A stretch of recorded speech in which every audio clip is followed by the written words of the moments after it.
Ako ang inyong Lolo Pael at ito ang aking kwento.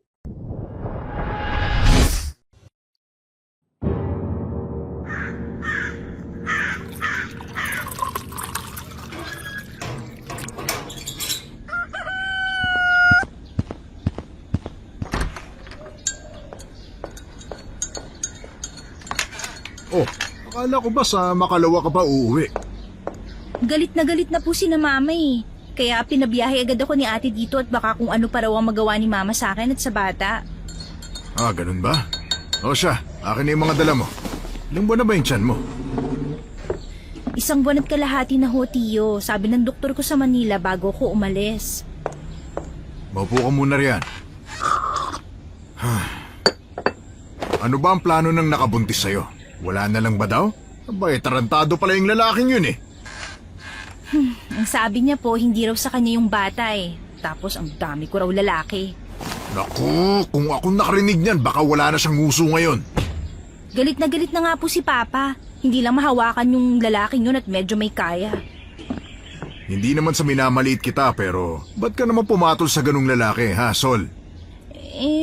Hindi ko naman po akalain na ganun siya, Tiyo eh. Bait-bait naman po niya sa akin nung unang beses naming nagkakilala hanggang sa may nangyari po sa amin. Pero nung may nabuo, tumakas na. Uso na talagang hit and run ngayong panahon. Oh, mabuti na lang at hindi ako nag-asawa. Masaya na ako rito sa probinsya. Pero ang problema lang natin wala akong trabaho. Hindi pa naman humalaki ang tiyan ko, Tiyo.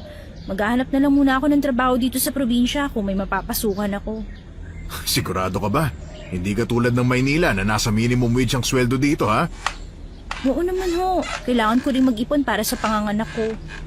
Hindi ka rin babibigyan ng mama at papa mo? Bibigyan naman po kaso nakakahiyang manghingi sa kanila eh. Pinag-aral nila ako tapos pagka-graduate, nagpabuntis agad. Ay, teka. Magpahinga ka na muna dyan. Pupunta ako sa malapit na paresan. Magtatanong ako kung kailangan pa nila ng tauhan.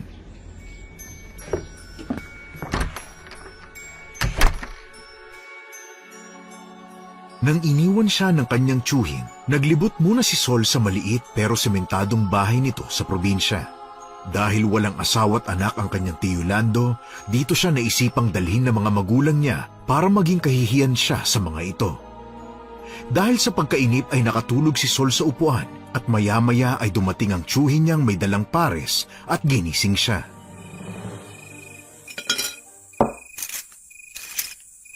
Oh, kumain ka muna. Eto, bumili ako ng pares sa kainan ni na Anton. May natitira pa naman akong 100 dito. Ay naku, hindi na po sana kayo nag-abala, Tiyo. Ginawa ko lang namang rason yan para makapagtanong kung naghahanap pa sila ng trabahante. Ano pong sabi?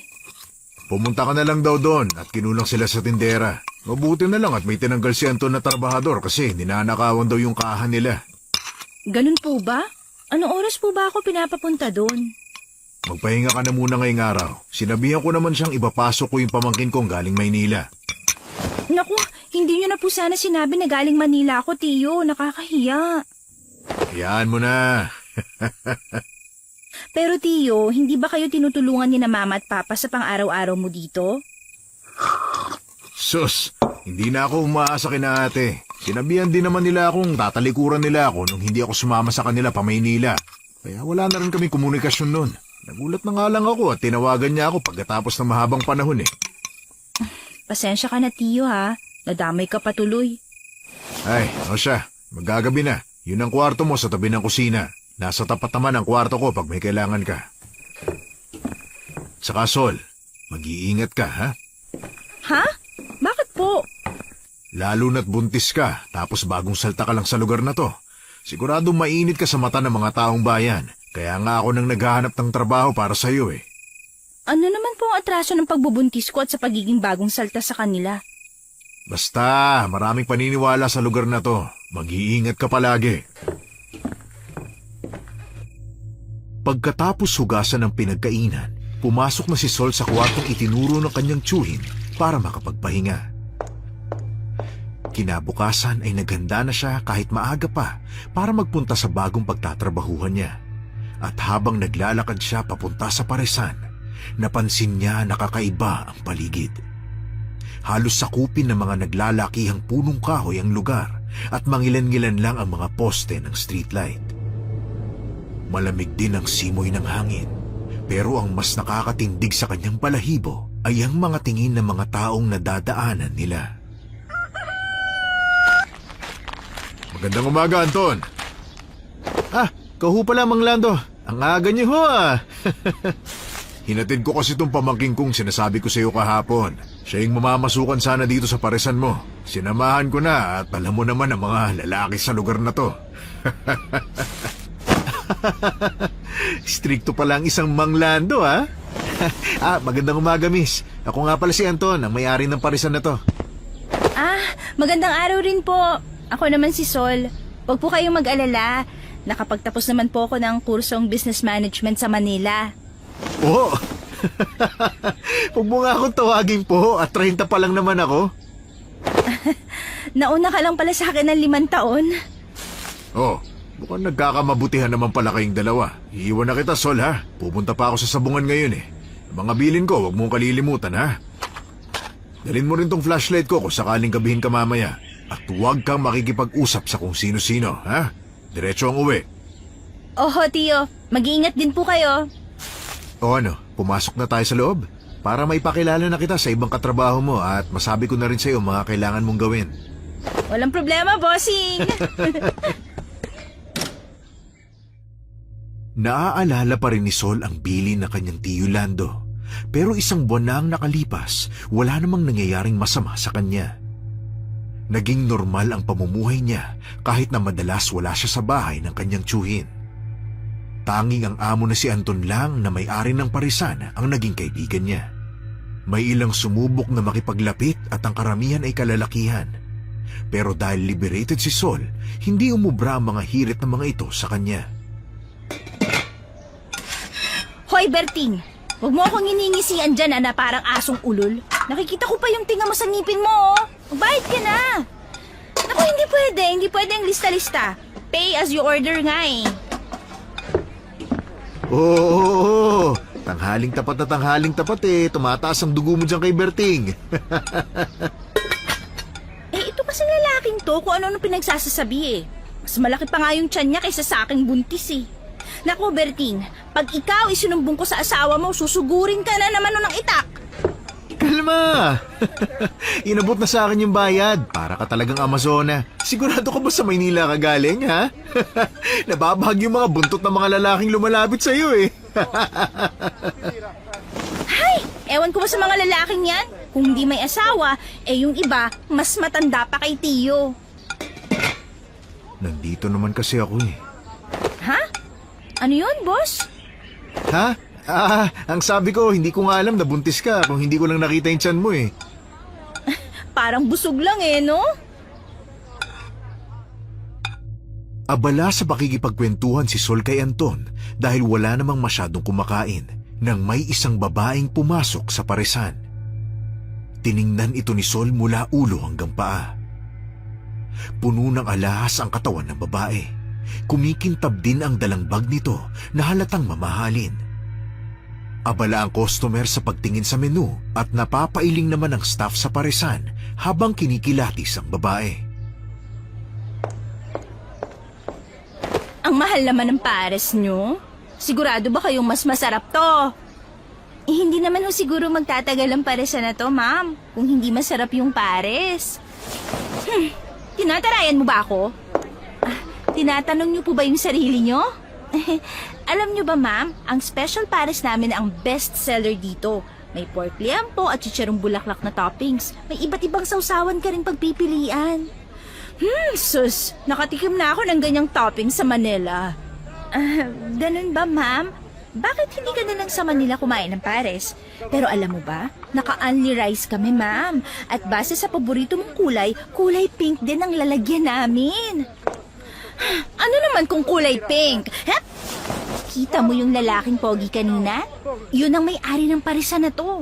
Siya ang magsiserve sa'yo. Ano, ayaw mo pa rin bang mag-avail ng special pares? Hindi mo naman agad sinabi. Simula ngayon, best friend na tayo. Ay, sige ma. ma'am. Isang order ng special Paris Overload, 150. Gusto mo ba ng soft drinks? 25 ang mismo. Anong sayo? Cola na lang. Magkano na lahat? 175 na lang lahat, ma'am. 25 na tip para sa pangalan ni Bossing. Bale, 200 lahat. O eto. Feeling ko inuutong mo na ako eh. Anong pangalan ni Pogi? Tawagin mo na lang siyang Antonio. Ang bantot ng pangalan. Pero simula ngayon, suki na ako ng parisan ni Antonio na Pogi. Halos lumampas na sa noo ni Sol ang kilay niya sa kakairap sa babaeng customer. Mabuti na lang at gumagana pa rin ang alas niya kapag may mga customer na katulad nun. Habang pinapakalma niya ang sarili ay napahaplos siya sa kanyang tiyan. Nang maka-order na ang babae, bumalik na siya sa pwesto at tinanong siya ng amo niya na saktong kararating lang.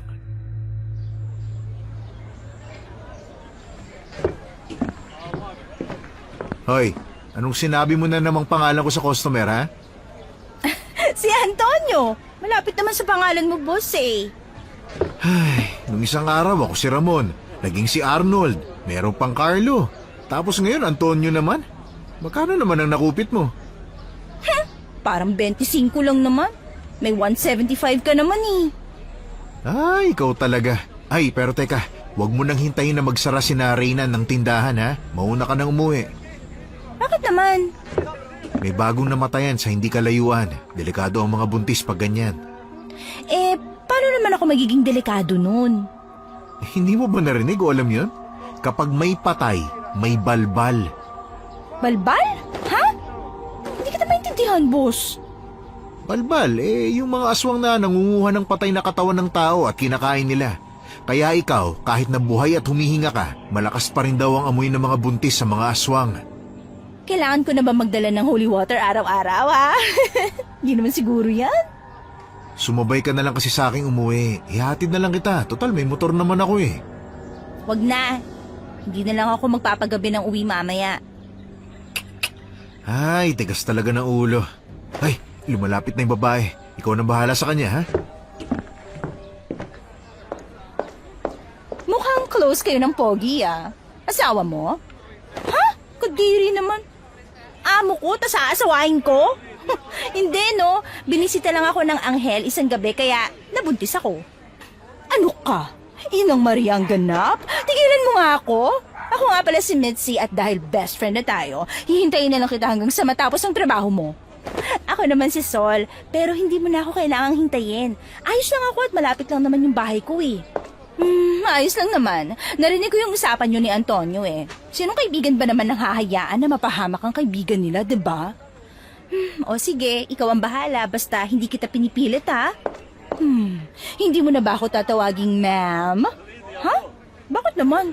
Tapos ka na naman kumain, diba? Bruhak ka, inuto mo lang pala ako para kumain dito. Trabaho lang, walang personalan. Lumipas ang ilang araw at naging malapit nga silang magkaibigan ni Mitzi. Palagi itong nakasunod sa kanya at ginagawa pa siyang rason ng babae para makatambay sa parisan na pinagtatrabahuan niya. Maski sa bahay nila ng kanyang tiyuhin, nakikituloy na rin ito na ipinasawalang bahala na lang din ni Sol sapagkat madalang namang umuwi ang tiyuhing lalaki. Pares na naman? Oh, bakit? Masarap naman talaga ang pares ni Antonio. Na Anton naman pala ang pangalang, maldita ka. Utu-utu ka kasi. Nako, buntis. Pasalamat ka at may bata sa tiyan mo kaya hindi kita sinasaktan. Sarap mong kaltukan, ante. Ikaw naman yung nagsabing magkaibigan na tayo. Hindi naman kita pinilit. Pero sandali nga. Hindi ba talaga umuwi dito yung tiyo mo? Oo eh. Hindi ko nga alam kung ano nangyayari doon. Baka napapainom tas nalalasing kaya umaga na nakakauwi. Tapos ako umaga pa pumapasok kaya hindi na rin kami nagkakaabutan. Ang haba ng paliwanag ah. Teka nga, anong oras na ba? Hindi ka ba uuwi sa inyo? Baka pamahayan na ng multo yung bahay mo kasi palaging walang tao. Sus, hindi ako naniniwala sa multo-multo na yan. Saka 10:00 pa lang naman ng gabi. Dito na lang ako matutulog. Ay, gusto ko ng pares. Ha? Pares na as in yung tinitinda mo? Oo, pero ayoko nun eh. Gusto ko yung pares pero sa ibang tindahan. Kung marinig ka ni Anton, baka tinanggal ka na. Bukas na lang yan. Ibibili na lang kita tapos dadalhin ko sa tindahan. Ayoko. Gusto ko ngayon. Ha? Ano namang saltik ang napasok sa utak mo, Mirasol? Ngayon na gusto ng anak ko ng pares eh. Ano? Maghanap tayo ng tindahang bukas ngayon? Oo, kaibigan mo naman ako kaya sasamahan mo ako. Agad na hinatak ni Sol ang kaibigan at suot lang ang sombrero at jacket ay saka na sila lumabas. Pero ilang minuto na silang naglalakad, wala silang makitang ibang tindahang bukas na nagtitinda ng pares. At nang akmang tatalikod na sila para umuwi, nakita ni Sol ang lamay na sinasabi ng amo niyang si Anton. At napansin niyang sa lamay na yun, may handa silang pares.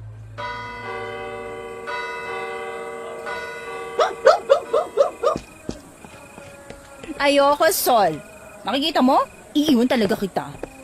Hindi naman nila malalaman eh. At saka, madami namang taong nakikiramay. Ano? Kakain ka ng pares na inihanda sa lamay? Bakit naman hindi? Baka marumi yung pagkakagawa nila. Hindi yan. Tara na. Kuya, 2 pong pares dito. Oh my God! Ngayon lang ako makikikain ng pares sa lamay.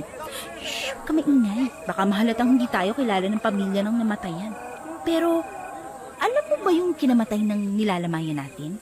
May oras ba ako makichismis sa ikinamatay ng kinainan natin ng pares, ha? Meron, at sasabihin mo yun sa akin.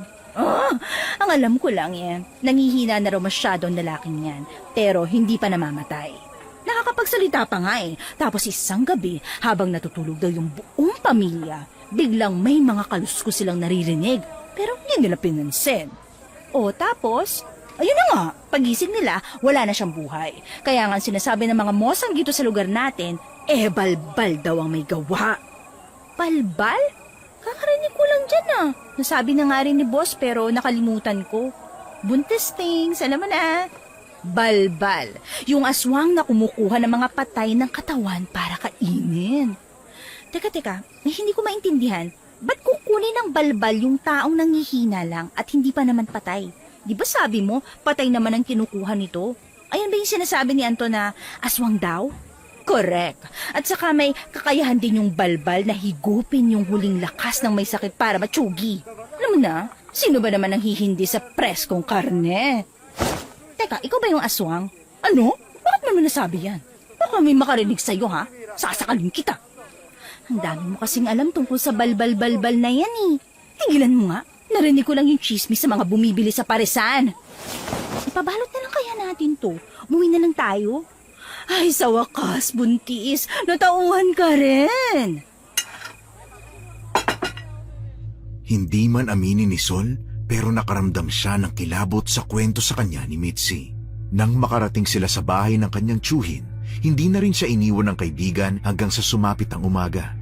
At sabay pa silang pumunta sa paresan. Pero habang paalis, nanunuot pa rin ang kilabot sa kanya na parang merong nakatingin sa kanya. Ngunit ipinasawalang bahala na lang ito ni Sol. Oh, ba't parang puyat na puyat kayong dalawa? Ito kasing si Sol, naglihil ng pares kagabi, pero ang gusto niya sa ibang tindahan. Nang wala kaming makita, ang ginawa, nakilamay ba naman para lang makakain ng pares na inihahain doon? Ang bibig mo, Mitzi, ang aga-aga. Ano? Nagpunta kayo sa lamay kagabi? Oo nga, paulit-ulit. Hindi niyo ba narinig yung balita? Nagkakagulo ngayon sa buong baryo. Hindi ako nakachismis kasi binantayan ko si Buntis at baka kung saan na naman magpunta sa 10 oras ng gabi. Pambihira. Balita to dun sa pinaglamayan nyo. Bakit? Anong meron? Mga bandang 3:00 daw ng madaling araw, nakaidlip yung bantay sa lamay kasi wala na raw tao. Ngayon, nung magising yung bantay at sumilip siya sa ataol, katawan na ng saging yung nakita niya. As in, nakita niya agad? Hindi ba kailangan ng albularyo para makita na hindi na pala totoong katawan yung nilalamayan? Ewan ko, pero palagi daw may baong holy water yung kapatid nung namatay. Kaya siguro naman. Kaya ikaw buntis, mag-iingat ka talaga. Lalo na ngayong totoong ang may pagala-galang balbal dito sa atin. Oo nga. Kahit klase pa yan ng aswang na hindi trip ang buhay, basta buntis ka, delikado ka. Tinatakot niyo naman ako eh. Hindi yan pananakot, Lucaret. Paalala yan sa'yo nang ingatan mo yung sarili mo. 2 na kayo ng bata dyan sa sinapupunan mo, ha? O siya, palagi na kitang sasamahan sa inyo. Kahit magalit ka pa, final na.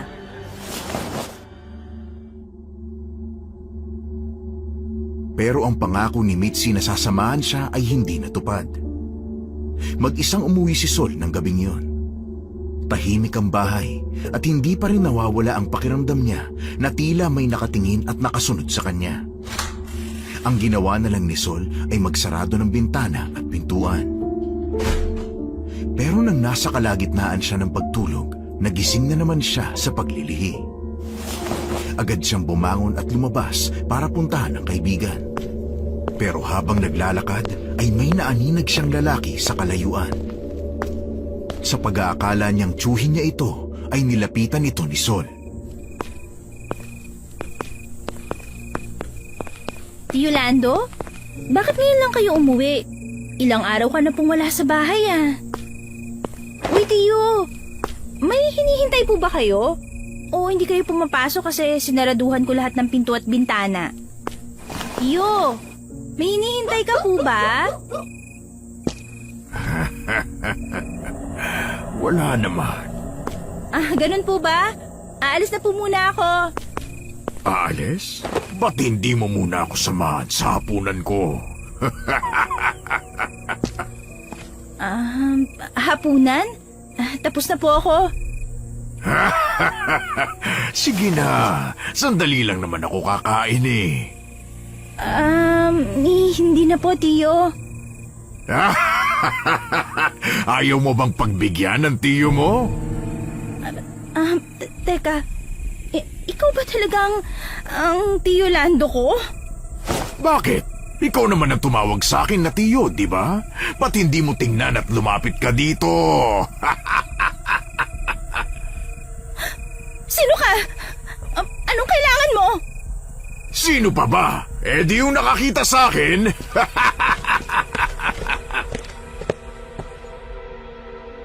Habang papalapit na papalapit ang lalaking yun kay Sol, lumilinaw sa paningin niya ang katawan nitong payat at walang damit pang itaas. Nakayapak ito at mahahaba ang kuko sa kamay at sa paa. Nakasombrero rin kaya hindi niya maaninag ang mukha nito. Pero ang sigurado siya ay hindi ito tao, sapagkat ang muso nito ay pahaba at may dila itong mahaba at matulis. Napansin pa niya ang hila nitong bangkay ng isang lalaki.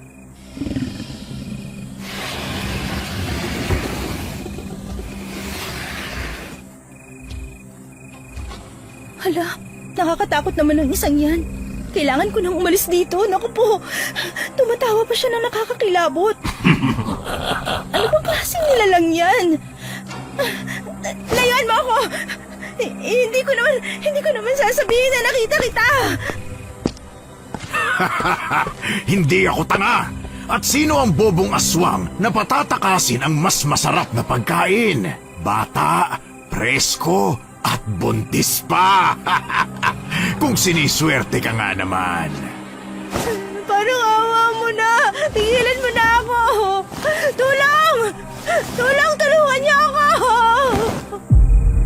Walang tutulong sa'yo, kaya tanggapin mo ng magiging hapunan na kita! Mitzi! Mitzi! Mitzi, tulungan mo ako! Malapit na ako! Takbo, buntis, takbo!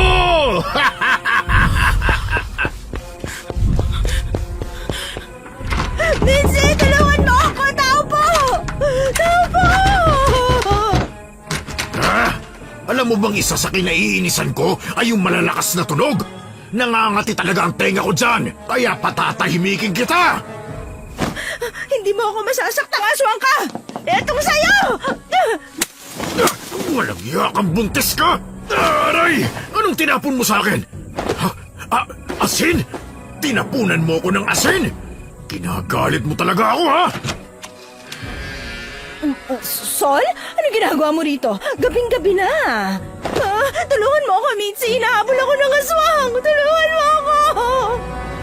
At nagtawag ka pa ng kakampi mo, ha? Paano nangyari to, Sol? Wala. Hindi ko alam. Tulungan mo ako. Paano kita tutulungan? Ay, lintik! Halika, takbo! Oo, tatakbo na! Bilisan mo, Sol! Teka, hindi pa ba mabilis ang pagtakbo ko na to, ha? Sapat lang para maabutan niya tayo. Bilisan mo pa! Si buntis ako eh. Teka, sandali. Naninigas ang tiyan ko. Ano? Huwag mo nang isipin yan. Sumasakit ang tiyan ko, Mitzi. Sandali lang. Hindi ko na talaga kayang tumakbo. Ano? Bakit ngayon pa? Ay, Diyos ko. Nandiyan na siya. Huwag ka na umupo dyan. Tumayo ka na. Halika na. Pilitin mong tumakbo, Sol. Tumakbo ka na, Mitzi. Pwede ba? Iwan mo na lang ako. Iwan mo na lang ako dito. Oh, nababaliw ka na ba? Matapos kitang samahan tumakbo? Kung iiwan kita, dapat pala, hindi na ako lumabas sa bahay ko kanina, ha? Nakakapagod! Ang sarap magmura no? Mga mahihinang nilalang, pagod na ba kayong tumakbo? Oh, huwag kang lumapit. May dala ako. At ano naman yung dala mo, ha? Hindi mo ako mauuto! Bato! Tama! Bato ang dala ko! Kaya mo pa bang tumakbo, ha, Sol? Nananakit na kasi yung tiyan ko. Baka makunan ako kapag pinilit ko pang tumakbo. Aray, kung makukunan man ako, magpapakain na lang ako sa aswang kaysa naman maligtas ako pero nawala ang anak ko. Ilang beses ko na kasing sinabi sa'yo mag-iingat ka pero ang tigas-tigas ng ulo mo. Maganda ka. Pagbilang ko na 3, tumayo ka dyan, ha? Anong gagawin mo? Huwag ka nang magtanong. Weightlifter ako dati. Tapos na ba kayo magpaalam sa isa't isa, ha? Mitzi, ayun na siya! Saluhin mo tong bata! Akala mo matatalo mo ako sa bato? Hindi na ako magbibilang, Sol. Halika na! Ay, huwag mo na akong hatakin. Susunod na ako. Goods, bilisan pa natin ang pagtakbo. Bilisan mo. Teka, sandali. Paano nandito na agad ang balbal, ha?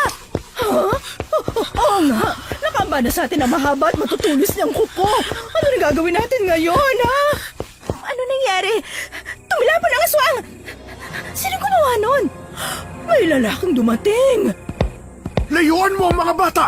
Ako ang harapin mo, balbal! Malapit ko na silang makuha. Sagabal ka. Ito ang nararapat sa'yo. Hindi mo ako makakalimot basta-basta. Tingnan na lang natin kung kaya mo pang salagin to. Tila? Talaga ba? Tanggalin mong nakakadiri mong tila sa leg ko! Ang gila ko! Nabutol ang gila ko! Gagantihan ko na! Makikita mo! Gaganti ako sa inyo!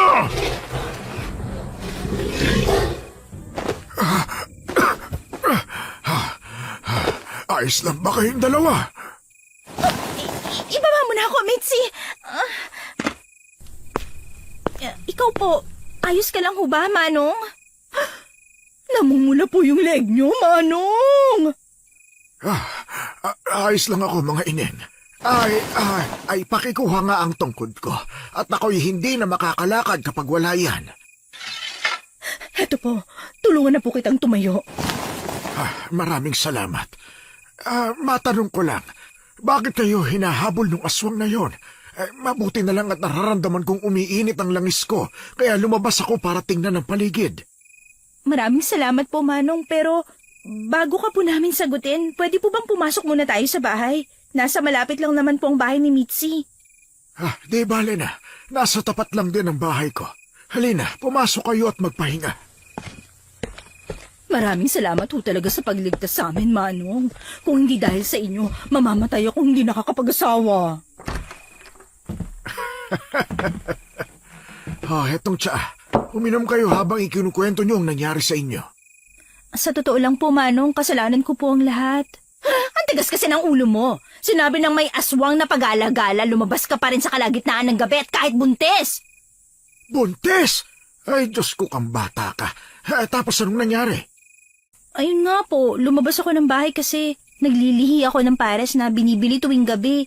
Gawa ng wala ho akong kasama sa bahay, lumabas ako para magpasama kay Mitzi pero nung nasa labas na ako nakita ko yung lalaking akala ko tiyuhin ko.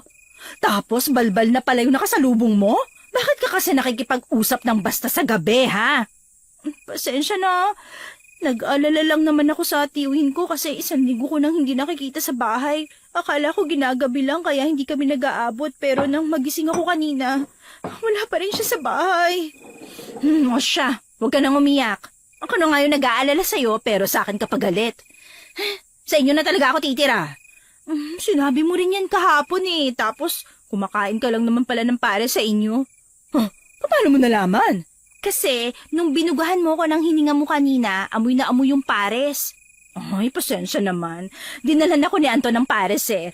Sumama yung loob ko kasi suho lang pala sa akin para daw hindi kita iwan. Nag-aalala din yata sa'yo kasi sobrang tigas ang ulo mo.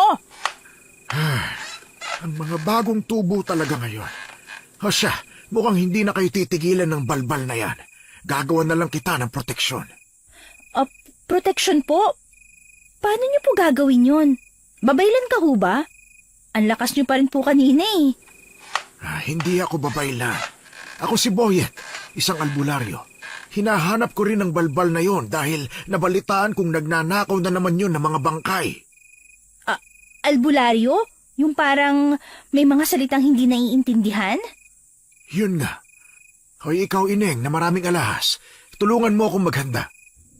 Ay, ako nga po pala si Mitzi at ang buntis na matigas ang ulo dito ay si Sol. O siya, Mitzi, magsisindi ako ng insenso at kamangyan. Habang nagbibigkas ako ng Latin, umikot ka sa amin ng 5 beses. Pagkatapos ay huminto ka sa kaliwa ni Sol at patuloy mo siyang pausukan. Nakuha mo ba? Ikot 5 beses, hinto kaliwa, pausok. Nakuha ko na po, Manong Boyet. Simulan na natin. Ikaw naman, Sol, umupo ka lang dyan. Hindi na nakuha pang sumagot ni Sol nang makita niyang kumuha ng 3 malalaking kandilang itim ang matanda. Sinindihan ito ng matanda sa paligid niya. Pagkatapos ay kumuha ito ng palangganang stainless at nilagyan nito ng bato na sa tingin niya ay insenso at 3 piraso rin ng batong itim na sa palagay ni Sol ay ang kamangyan na tinutukoy ng matanda. Maya-maya pa nang umusok ang mga bato, saka na umikot si Mitzi sa kanya at palakas ng palakas ang pagbigkas ng matanda ng mga salitang hindi niya naiintindihan. Ang hangin sa loob ng bahay ay palakas ng palakas din, pero ang sindi ng kandila ay hindi namamatay hanggang sa matapos na si Mang Boyet sa kanyang ginagawa. Pansamantalang pagtataboy ng masamang enerhiya lamang ang ginawa ko. Heto, tanggapin mo itong pulsera, Sol. Ano ho ito? Naku, Manong Boyet, wala po akong pambayad sa inyo. Nagtatrabaho lang po ako sa parisan para makapag-ipon sa panganganak ko. Huwag kang mag-alala, libre na yan sa'yo. Yan ang pulseras na mutya ng bawang. Hindi tulad sa ibang mutya na nakakapagbigay ng lakas at liksi sa mga gumagamit nito. Ang mutyang yan ay pangproteksyon lamang. Pinabalaan ka niyan kapag may malapit na aswang dahil maghiinit yan. Hindi rin makakalapit sa iyo ang balbal dahil ayaw nito sa amoy ng bawang. Paano ho si Mitzi? Baka siya naman po yung balikan ng aswang. Huwag kang mag-alala. Bibigyan ko siya ng Carmen. Salamat, Manong Boyet. Hindi nyo lang kami niligtas pero binigyan nyo pa kami ng proteksyon. Tatanawin ko yung utang na loob.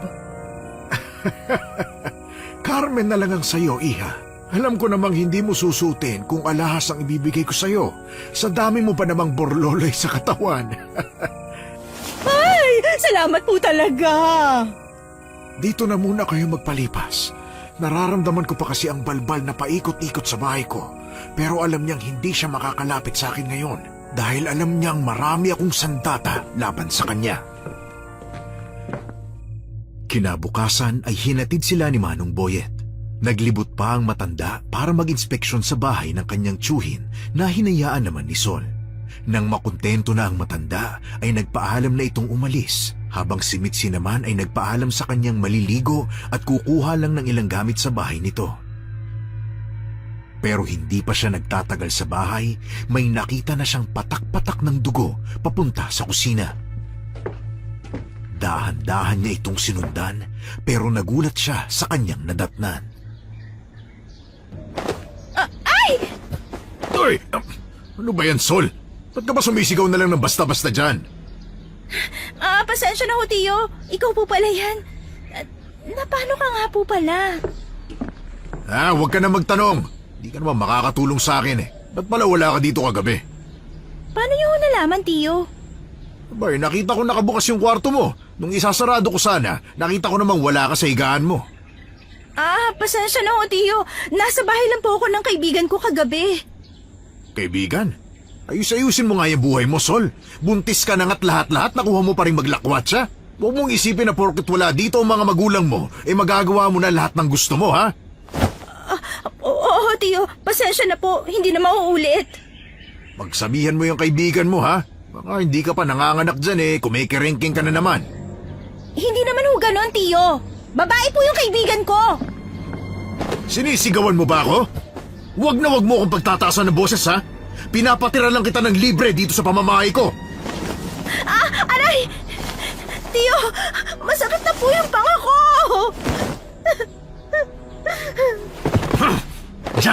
Diyan ka sa sahig bagay. Kung namalagdi ka, hindi ko malaman kung bakit sa akin ka itinapon. Huwag kang aalis ng bahay mamayang gabi, ha?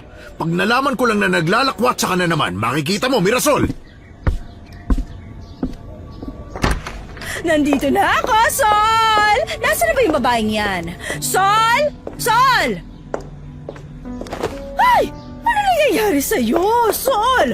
Bakit nakasalampak ka dyan sa sahig? Tumayo ka nga, bilis! Ano ba nangyayari sa'yo, bruha ka, ha? Mitzi, naabutan ko sa Tiyo ngayon. Pero ang init ng ulo niya. Pinagsabihan niya ako ng masasakit na salita. Na malandi daw ako tapos nalalandi daw ako. Ano? Akala ko ba mabait yung Tiyo mo? Ang sarap naman palang ibala niyan sa balbal Nasaan na yung Tiyo mong inutel, ha? Umalis. Hindi ko alam kung saan pumunta Shh! Tahan na. Halika, umupo ka muna rito. Huwag ka nang umiyak dyan. Dahil lang ba dyan sa tsuhin mo? Tama na. Baka mapano si baby. O ito, uminom ka muna ng tubig. Salamat, Mitzi, ha? Bago lang tayong magkakilala pero hindi mo ako iniwan. Ano ka ba? Minsan lang din ako magkaroon ng kaibigan. Saka, hindi ba alam ng Tiyo mong naglilihi ka? Abay, magtatatlong buwan pa lang yung tiyan mo Normal pa na maglihi ka niyan. Hindi O siya, huwag ka na munang pumasok ngayon. Sasabihan ko na lang si Anton na magpapahinga ka. Alam ko namang puyat ka kagabi, tas ito pa yung aabutan mo sa inyo. Dahil sa pag-aalaga sa kanya ni Mitzi ng araw na yon, hindi na malaya ni Sol na nakatulog siya. Paggising niya ay agad siyang naglinis ng katawan. Pansamantala niyang tinanggal ang pulseras na bigay sa kanya ni Manong Boyet para hindi mabasa. Pero nakalimutan niyang isuot ulit ito. Sa kalagitnaan ng gabi, hindi akalain ni Sol na magkakaroon siya ng bisitang hindi inaasahan.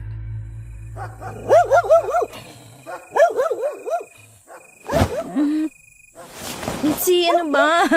Nakikiliti ako. Ano ba? Huwag mong galawin yung tiyan ko. Isang himas pa, Mitzi. Naku, talagang susuntukin. Dila! Mitzi! May dila dito! Sol, ano nangyayari sa'yo? Anak na po, Maria! Nakita mo ba yung dila? Oo, halika na. Huwag ka nang manatili dyan sa higaan mo. Bilis, halika na. Di ba binigyan na tayo ng proteksyon ni Manong Boyet? Paano nagawa pa rin tayong sugurin, ha?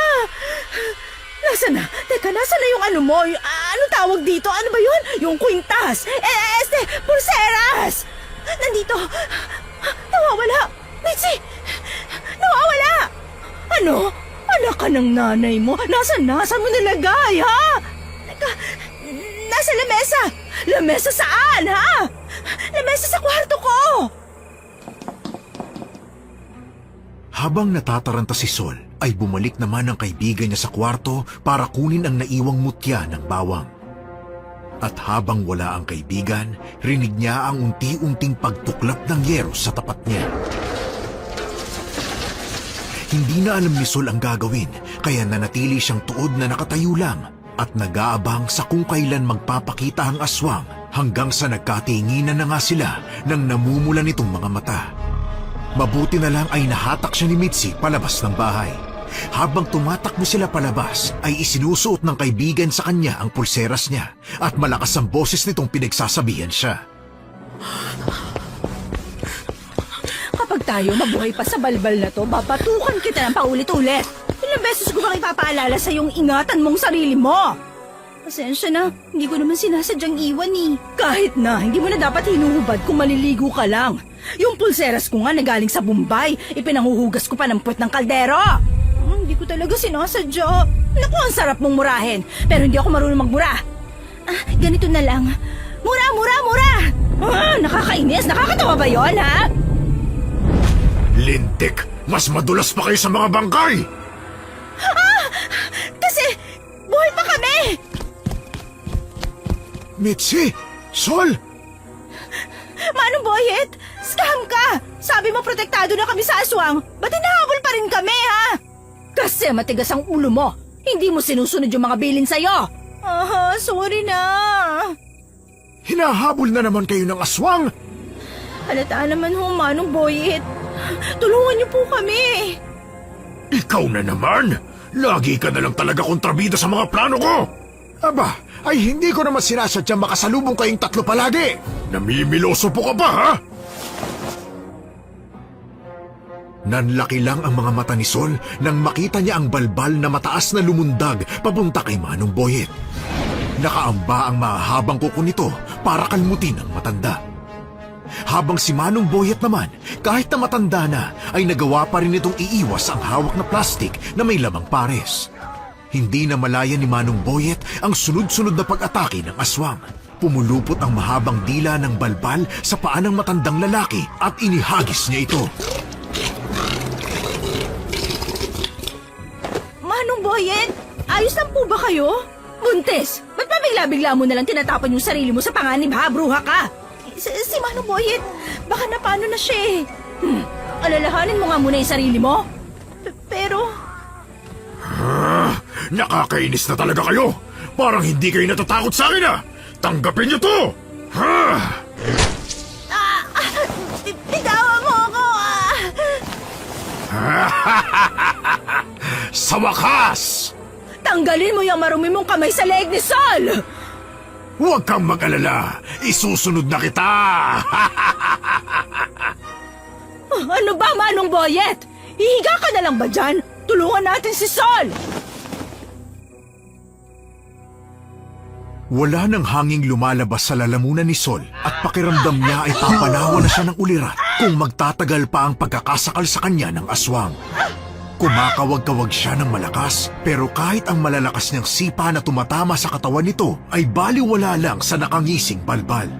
Unti-unting humahaba ang dila nito at mas lalong numinipis habang nakatutok sa umbok ng kanyang tiyan.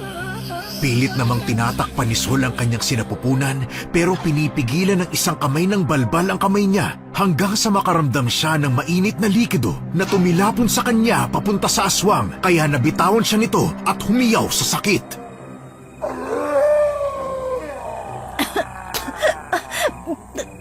Takot siya sa pares? Halina kayo! Tumakbo na tayo habang nasasaktan pa siya! Mauna na kayo mga anak! Hindi na kaya ng tuhod ng lolo niyong tumakbo. Pipigilan ko siya habang tumatakas kayo. Ano?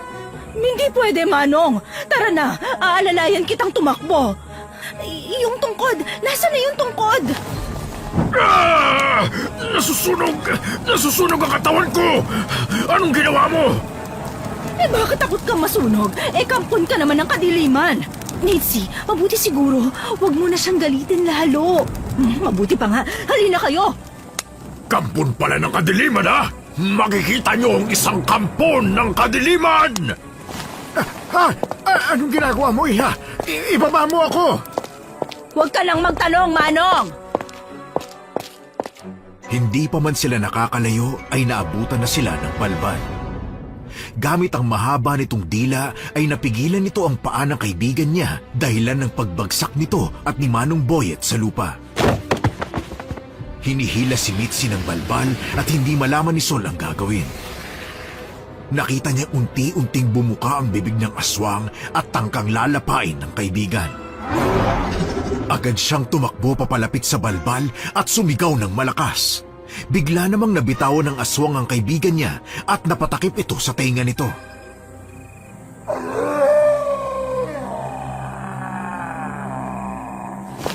Manong Boyet, humiyaw ka rin. Basta gumawa ka ng ingay. Naalala kong sinabi ng aswang na ang maingay na bagay ang ayaw nito.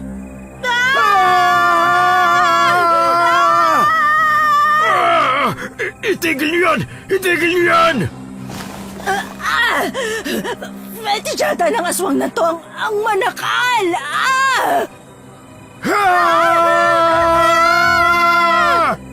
Mga walang hiya kayo! Gagantihan ko kayo! Babalikan ko kayo!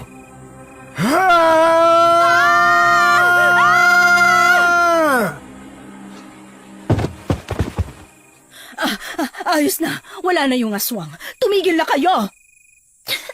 Lintik! Muntik na akong layasan ng lalamunan ko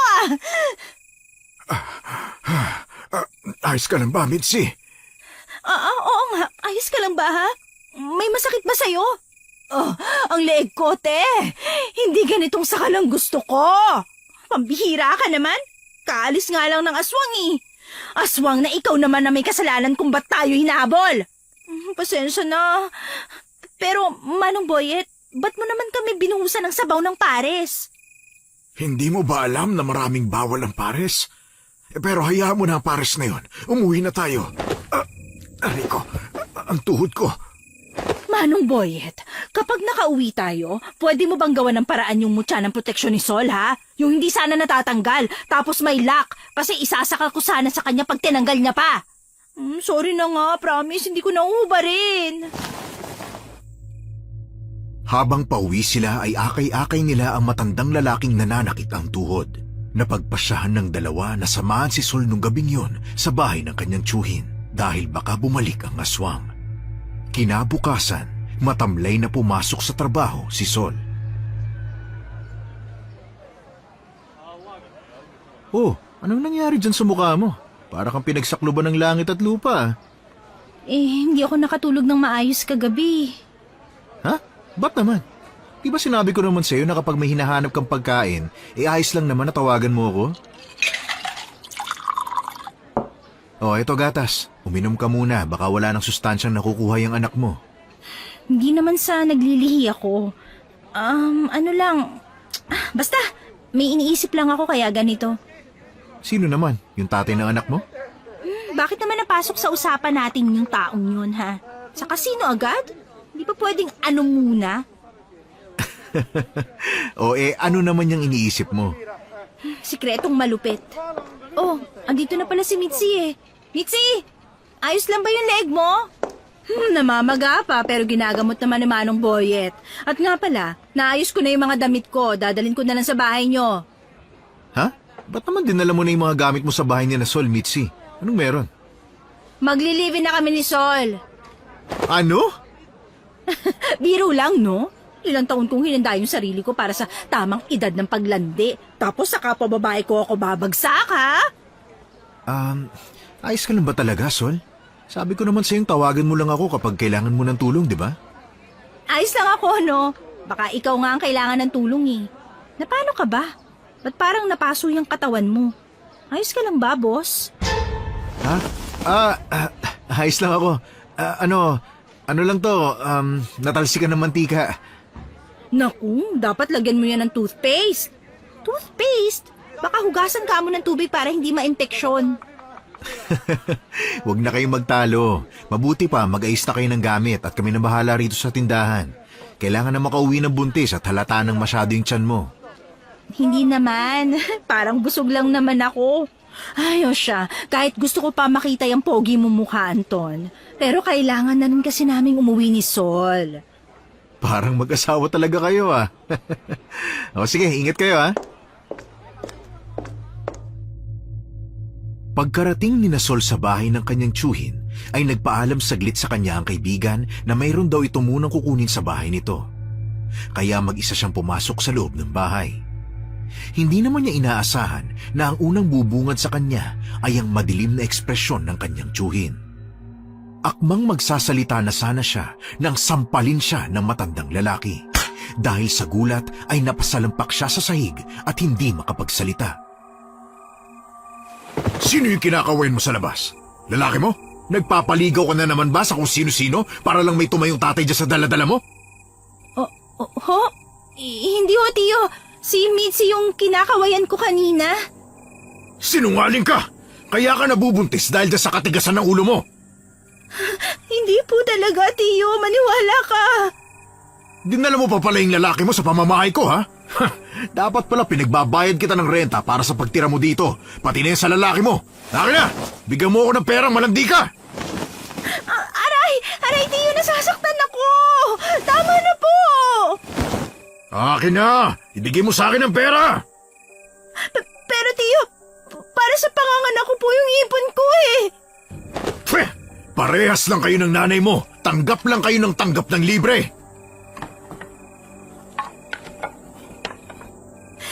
Tiyo, ano pong gagawin niyo sa kahoy na yan? Ano pa? E di para turuan ka ng leksyon. Wag po, Tiyo, baka makunan ako. Ang anak ko. Anong paki ko sa anak mo? Produkto naman yan ng kalandian mo eh. Pweh! Hoy, tanda! Ano ginagawa mo kay Sol? Mitzi! Ano? Sino ka naman? Wala kang pakialam kung paano ko disiplinahin ang pamangkin ko. Disiplina pa ba yan? Parang isasabak mo sa hazing eh. Ano ba kailangan mo? Bakit? Kung sabihin ko ba sa'yo, ibibigay mo? Bakit hindi kung kaya ko? Basta matitigilan mo si Sol eh. Pera! Kailangan ko ng pera! Maraming pera! May bibigay mo ba? Pera lang pala. O heto, 5,000. Layuan mo ang pamangkin mo. Ay hindi, mali pala. Layuan mo ang kaibigan ko. Wag na, Mitzi. Wala akong pambayad niyan sa'yo. Shh, iyan mo na. Kaya naman nating hanapin ang pera. Pero ang anak, hindi natin magagawa kahit magtulungan pa tayong dalawa. Mas may silbi pa pala tong kaibigan mo kaysa sa'yo eh. Diyan ka na nga.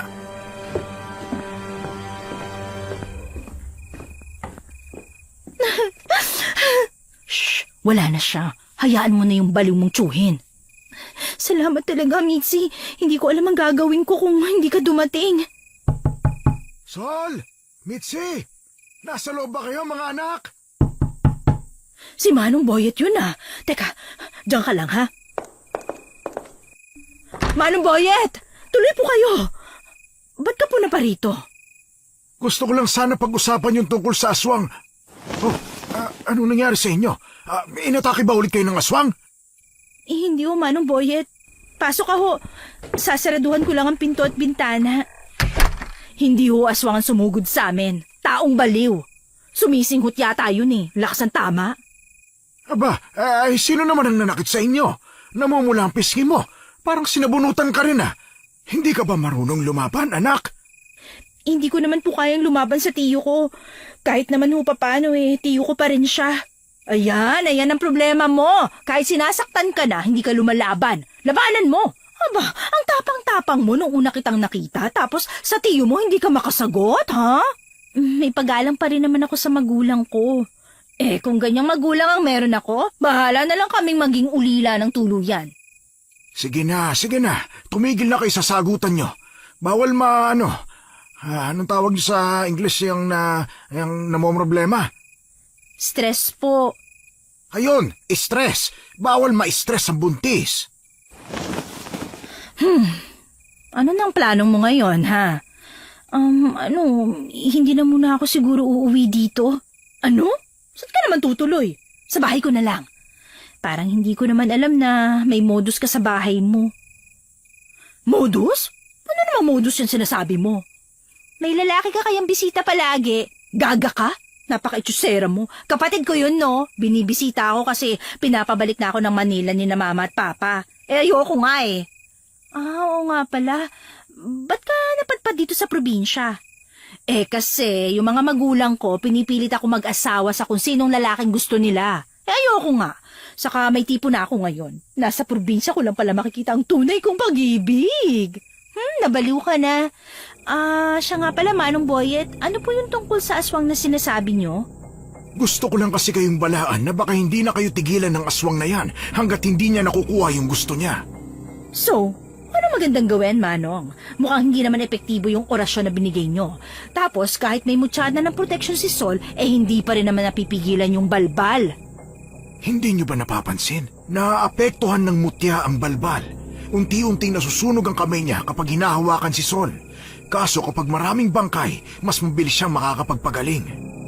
Ibig sabihin ho ba nun, kahit paulit-ulit natin siyang itaboy, babalik at babalik pa rin po siya?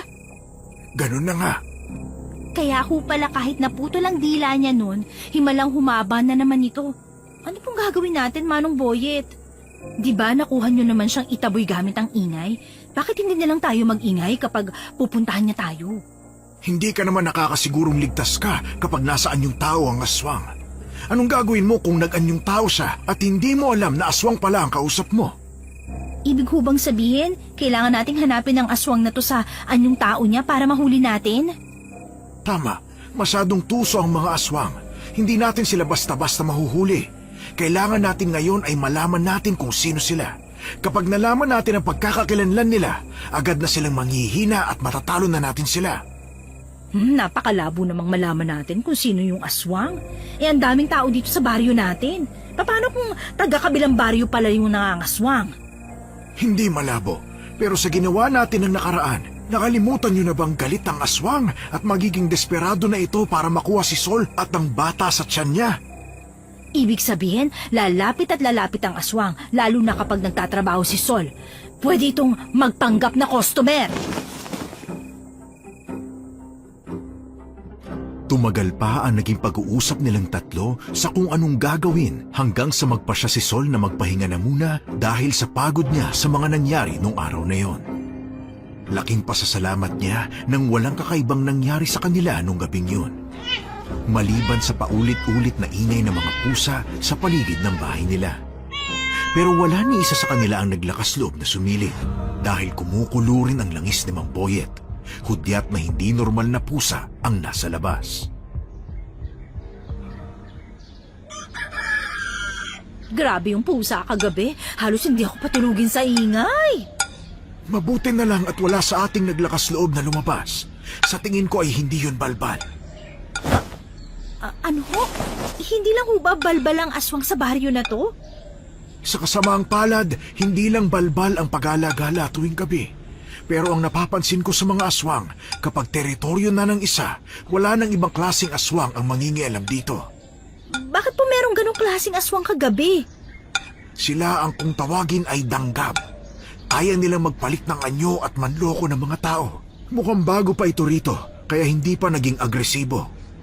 Diyos ko, hindi pa nga tapos sa problema sa balbal. May danggab naman. Huwag kayong mag-alala. Hindi naman magtatagal ang danggab dahil malakas na ang presensya ng balbal dito. Ang pagtuunan nyo na lang ng pansin ay ang mahanap kung sino ang balbal. Paano ho, Mang Boyet? Aalis muna kami Papasok na rin muna ako sa trabaho at magpapaalam kay bossing na doon na muna ako titira sa tindahan pansamantala. Nang makarating sila sa Parisan, ay laking gulat ni Sol na tahimik ang lugar. Wala ni isang tao at customer na makikita. Hindi naman siya nag-alinlangang pumasok. Naabutan niya si Anton na namimilipit sa sakit habang pinapalitan ng benda ang nasa kamay nito. Akmang lalapit na sana siya pero hinawakan ng mahigpit ni Mitzi ang braso niya. Wag! Kinakabahan ako sa hangin ng Parisan. Parang nakakakilabot. Ano ka ba? Kinakabahan ka lang kasi nakasagupa pa lang ulit natin yung aswang. Hindi talaga Ang sama ng kutob ko. Sol? Mitzi? Bakit kayo nandito? Ano pa ba, boss? Di magtatrabaho. Ba't pala walang tao? Nasaan yung ibang trabahador? Oo nga pala. Pasensya na at hindi ko kayo nasabihan Mukhang nakalimutan kang daanan ni Mang Cardo. Na-aksidente kasi ako kahapon kaya hindi na muna sana ako magbubukas ng tindahan. Ha? Ganun ba? Magpapaalam din sana ako na dito na muna ako tutuloy kung pwede. May problema lang kasi ako sa bahay. Ganun ba? Pwede ka naman dito. Walang problema. Iiwan ko lang yung susi sa'yo. Talaga? Maraming salamat, boss. Walang problema. Basta ikaw. Oh, ba't parang babalatan mo ako ng buhay, Mitzi? Na paano yung kamay mo? Ha? Napaso ng tambutso. Natumba kasi yung motor na minamaneho ko eh. Talaga ba? Ba't naman mapapaso ng tambutso kung ikaw yung nagdadrive? Kasi nahawakan ko? Ano ba yung mga tanong mo, Mitzi? Nga pala, Sol. Hindi ako makakapasok ng ilang araw, ha? Ang sama ng pakiramdam ko eh. Uy, bakit ganun yung trato mo kay Anton, ha, Mitzi? Hindi mo ba napansin? Ha? Ang alin? Wala naman ako napansin kakaiba sa lalaking yun, ha? Hindi mo ba nakita yung parang sunog niya sa kamay? Hindi mo ba maalala yung sinabi ni Manong Boyet na nasusunog yung kamay ng aswang? Ha? Ang ibig sabihin, si Anton, aswang? Hindi na parang oo, kasi naisip ko lang yung isang gabi na inatake tayo ng aswang. Tapos parang napaso rin yung katawan ng balbal dahil sa ginawa ni Manong Boyet. Oh, bakit? Anong meron doon? Hindi mo ba get, Sol? Kinabukasan na mangyari yun, pumasok si Anton na marami ring lapnos sa katawan niya. Pagkatapos, bigla na lang siyang gumaling. Hindi pa naman natin masasabi na siya yung aswang hanggat wala tayong ebidensya. Paano kung harapin siya ni Manong Boye tapos hindi pala siya yung aswang? Ano na lang ang mangyayari sa matanda? Pero hindi ko naman sinasabi na mali ka, ha? Wala namang mawawala sa atin kung mag-iingat tayo. Anong gagawin natin? Total, dito naman na ako titira. Bakit hindi tayo mag-imbestiga muna? Ipapahamak mo na naman yung sarili mo eh. Hindi sa ipapahamak. Kailangan nating mag-obserba bago muna kumilos. Obserba? Kumilos? Saan ba kayo pupunta? Anton! Grabe maka, Anton ah. Ngayon mo lang yata ako tinawag sa pangalan ko ah. Parang sasabog yung puso ko. Saka ba? May pinag-uusapan kasi kami ni Mitzi. Oo, tama. May pinag-uusapan lang kami. Ganun ba? Dapat ba hindi ko marinig? Hindi naman. Diba, Mitzi? Hindi ka naman dapat bigla-biglang sumasagot sa usapan ng iba. Uy, Mitzi! Oo na. Mukhang bad mood si Mitzi ah. Pero total, nandito naman na kayo. Magbubukas na lang ako ng paresan para hindi sayang yung kita ngayong araw. Nagbukas nga sila ng paresan maghapon. At dahil walang trabahador na pumasok, si Anton ang nagluluto habang si Mitzi naman ang nagbibigay ng mga order. At si Sol naman ang tindera. Nang sumapit ang hapon ay sabay-sabay silang napaupo sa pagod. Napansin naman ni Sol na panay ang bahing ni Anton, sabay kamot sa namumula nitong muka.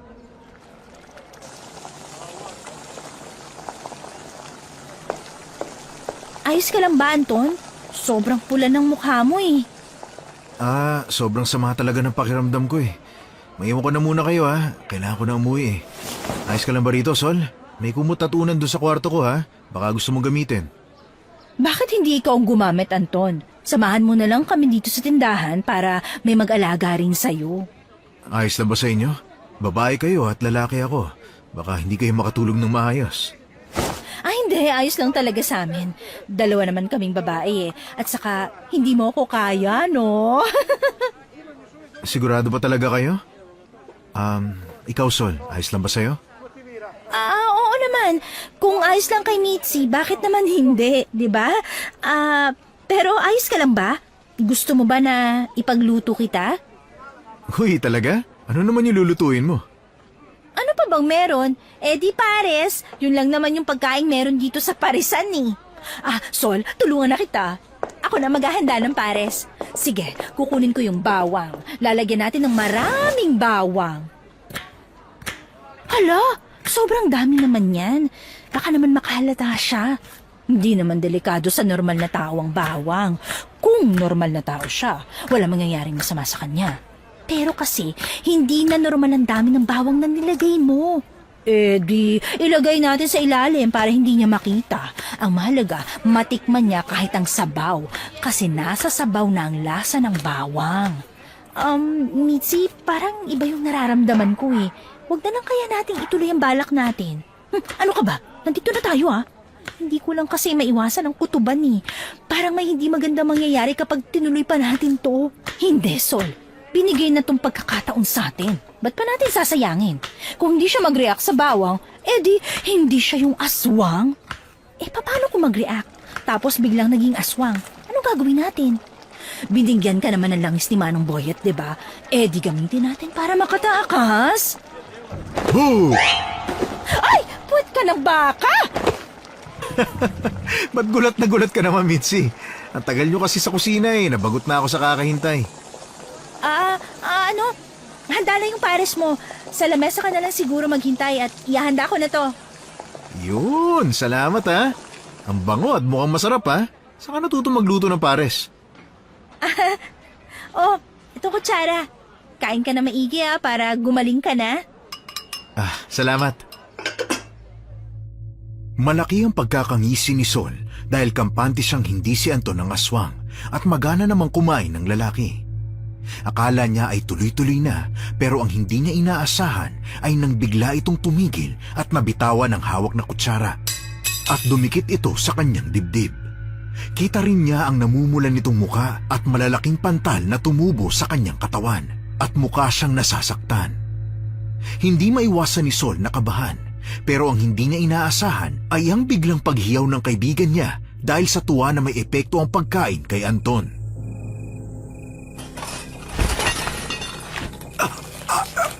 Anong ginawa niyo? Ano nangyayari, Anton? Aha! Sinasabi ko na epekto talaga sa kanya yan. Anong ginawa niyo? Anong nilagay niyo sa pagkain ko? Ano pa ba? Di bawang? Ano? Bakit? Bakit niyo nagawa sa akin to? Bakit hindi? Sa dami ng kasamaang ginawa mo, hindi mo ba naisip yung pamilyang pinagnakawan mo? Wala akong ginagawang masama. Mitzi, tigilan mo na yan. Sinabi ko nang huwag na nating ituloy tong plano eh. Tulungan mo ko. Tulungan natin si Anton. Bakit mo naman siya tutulungan? Nakakaawa siya eh. Teka, yun lang si Manong Boyet. Tama. Pahiran ko na lang sa mga pantal niya. Baka makaginhawa sa kanya. Ano ba yan? Lalo akong hindi makahinga. Lalo akong nangangati. Itigil mo yan. Huwag mo akong pigilan. Langis lang naman to. Pasensya ka na talaga. Tiisin mo na lang.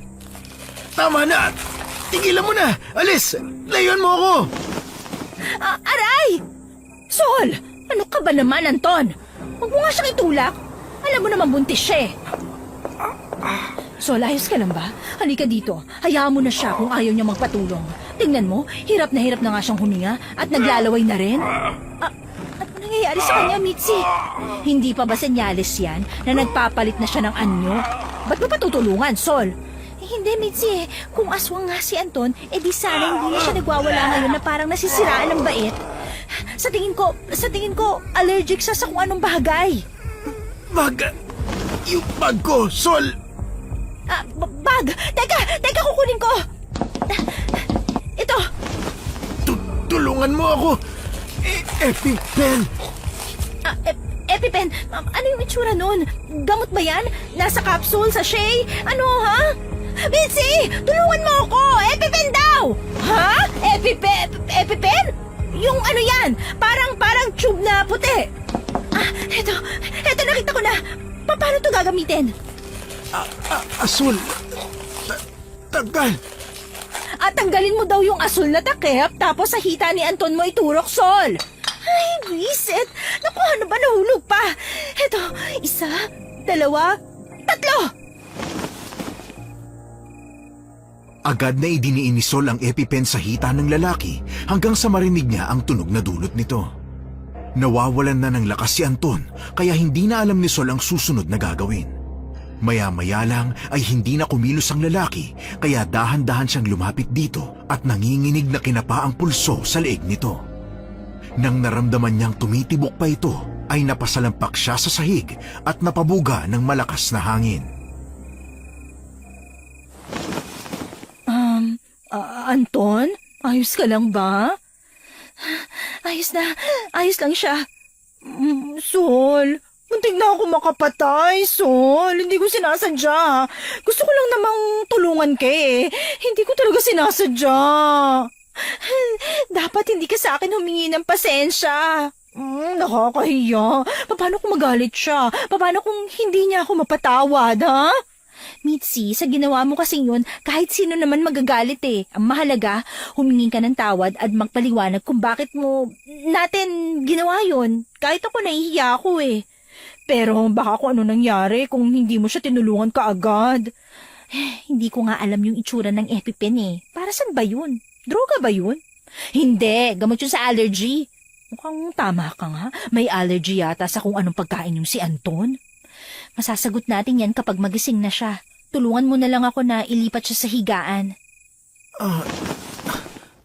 Anong nangyari? Buhay pa ako? Ay, Anton! Patawarin mo ako. Hindi ko sinasadya. Hindi ko talaga sinasadya.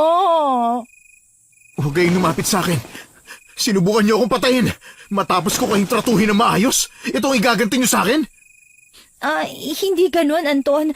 May rason kami kung bakit namin nagawa yun. Saka, hindi naman namin alam na allergic eh. Oo, may mali kami at hindi ko yun itatanggi. Pero, pwede bang makinig ka muna sa amin? Sa tingin mo ba, Sol, paniniwalaan pa kita? Oo, kasi walang kasalanan si Sol. Kasalanan ko ang lahat, okay? Kasalanan ko. Ako nagsabi sa kanya na lagyan ng maraming bawang ang pares mo. Kasalanan ba namin kung desperada na kami na mahuli yung aswang? Ano? Aswang? Teka. Anong meron sa aswang? Sa totoo lang kasi, Anton, ilang araw na kaming hindi pinapatulog ng balbal. Hindi ko sinasadyang makita siya isang gabing naglalakad ako papunta kina Mitzi. Simula nun, hindi na kami pinatahimik ng aswang. Kaya sabi ni Manong Boyet, kailangan naming hanapin kung sino ang aswang. Nang makita ni Mitzi yung mga sugat na katulad nung sayo, na katulad din nung sa aswang, naniguro lang siya. Hindi naman namin nakalain na allergic ka pala sa pares eh. Ay naku, sorry talaga, Anton, ha? Hindi ako sa pares allergic. Sa bawang. Sa bawang ako allergic. Pero ba't hindi mo sinabi sa akin na ganun pala yung nangyayari sa'yo, Sol? Sana man lang natulungan kita. Natulungan ko kayo. Hindi ko naman nakalain na aabot sa ganito eh. Pero hayaan mo, babalik na lang muna ako sa bahay. Mukhang kailangan nyo ring mag-usap ni Mitzi eh. Baliw ka ba? Hindi ako papayag. Dito ka lang. O, sasamahan na lang kita. Wag na, ayos lang ako. At saka ang mutya. Nakalimutan mo na bang binigay at inayos na to ni Manong Boyet? Ayos lang ako. Saka hayaan niyo muna ako. Nakakahiya na rin kasi sa inyong dalawa eh. Huwag kang mahiya sa akin. Ayos lang ako. Hindi naman ako napano eh. Ayos lang ako, Anton. O, Mitzi, uwi muna ako ha. Huwag mong sasaktan si Bossing. Wala akong mautangan kapag manganak ako. Hindi alam ni Sol kung bakit siya nakakaramdam ng hiya para kay Mitzi at Anton. Pero kapag bumabalik sa kanya ang tulong ng dalawa na walang hinihiling kapalit, ay doon siya nanliliit. Habang naglalakad pa uwi, ay hawak niya ang kanyang tiyan na malaki na ang umbok.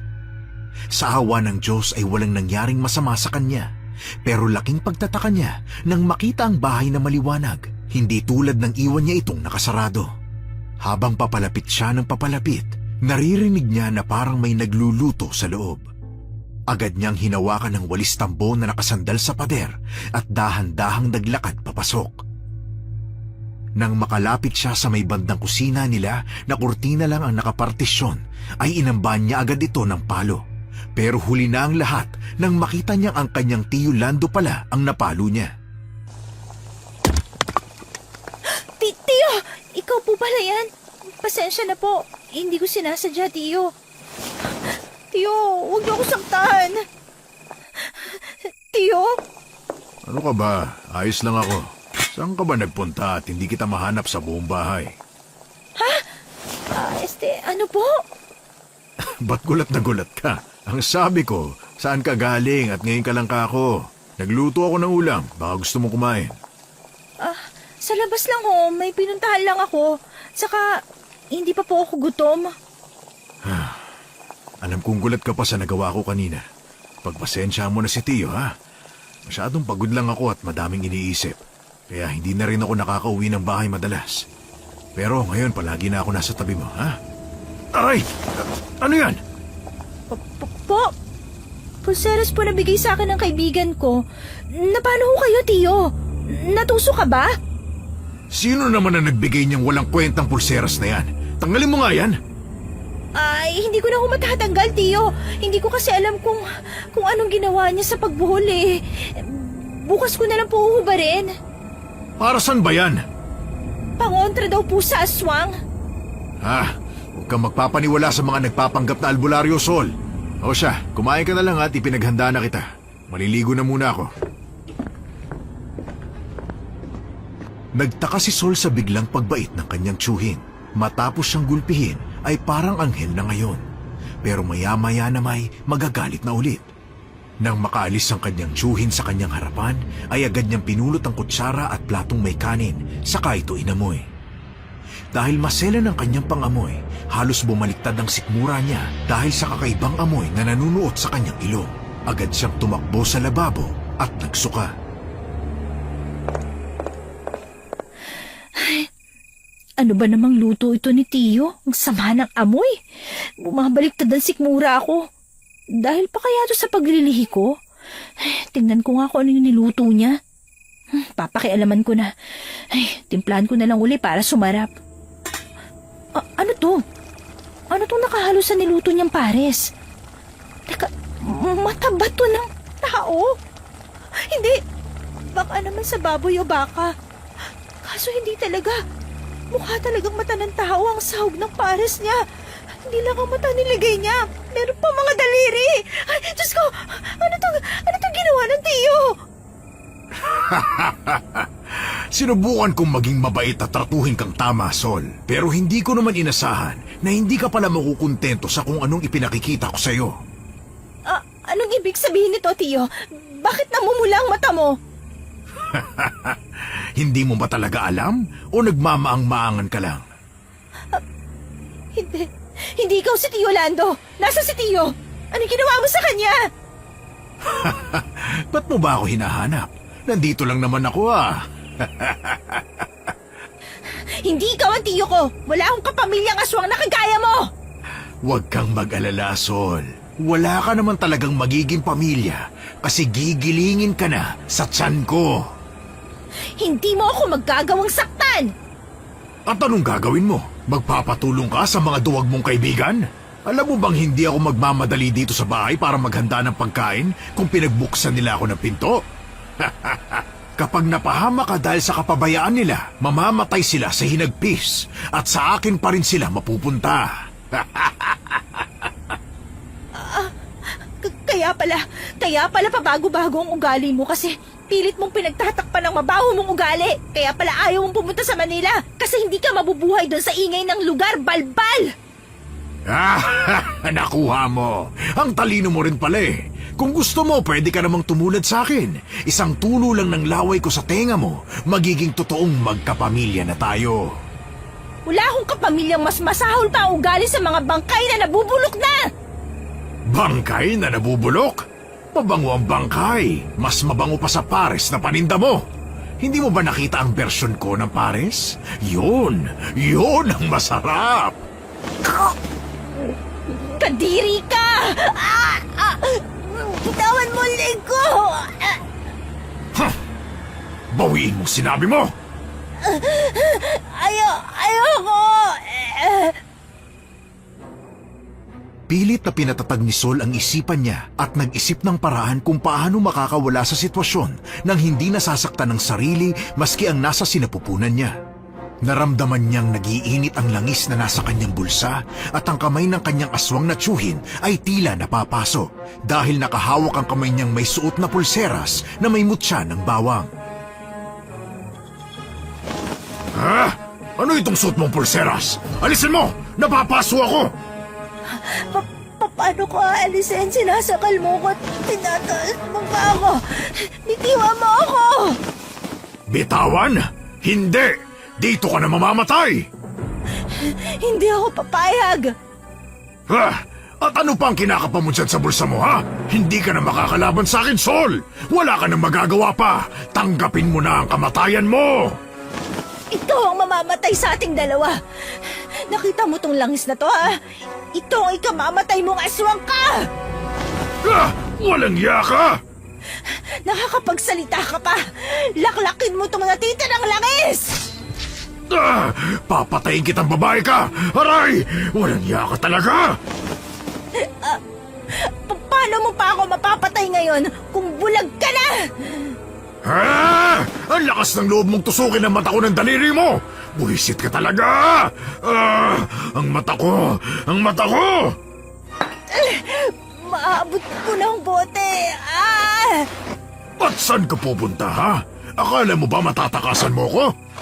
At ano to, ha? Ibalik mo sa akin yan! Nagagawa mo pa rin magpumiglas kahit nakatiwari ka na, ha? Dahil gusto ko pang mabuhay! Ah! Ano?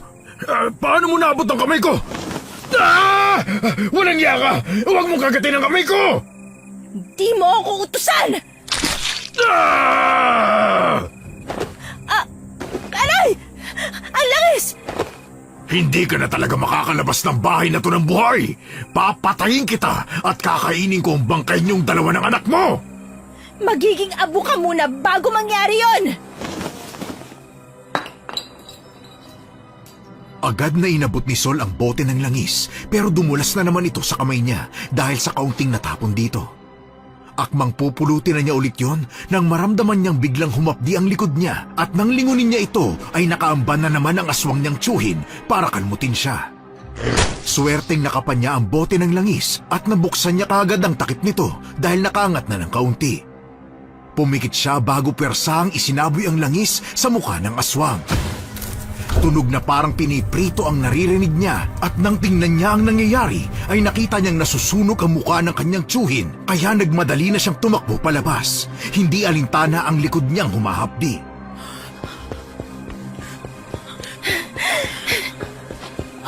Sol? Sol, ano nangyayari sa'yo? Napano ka?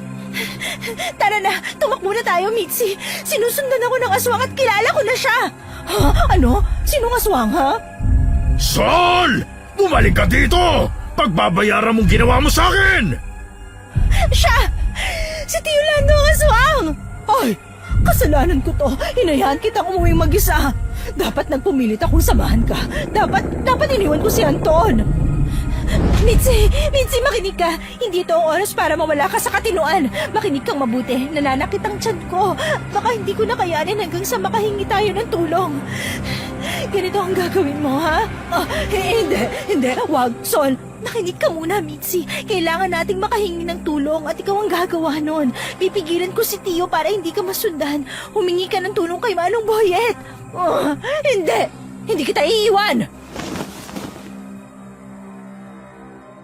Nanlaki ang mata ni Sol nang makita ang mahabang dila ng aswang na papalapit kay Mitzi at nasa himpapawid ito dahil sa mataas na pagtalon.